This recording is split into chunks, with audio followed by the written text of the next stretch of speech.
the first focuses for Grant was his mechanics. When he debuted in 2023, he was very linear. He landed in line with the catcher, and that allowed for him to utilize his four seam, which is elite due to VAA at the top of the zone. Towards the end of 2024, we started to see him creep into a much more crossfire delivery, but ultimately that made his velocity drop, and that hurt what was the best thing he did, and that was use his four seam at the top of the zone for punch outs. So early on into the offseason, we really focused on getting Grant back in line, allowing him to rotate through the catcher and hopefully command the ball better and use, his best pitch, which is his four seam. So in 2024, Grant was primary sweeper and four seam.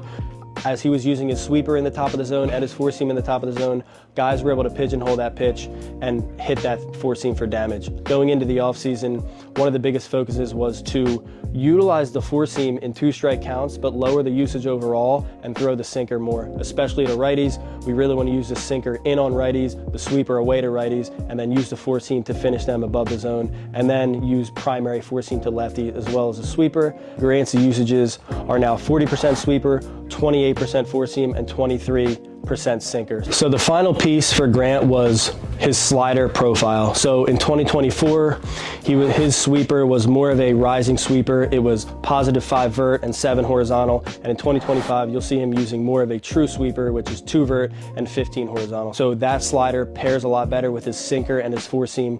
So now he can use that to seal strikes versus lefties, and he can use that to put away righties. That's his best pitch, it's his most used pitch, and it's been his most successful pitch so far this year.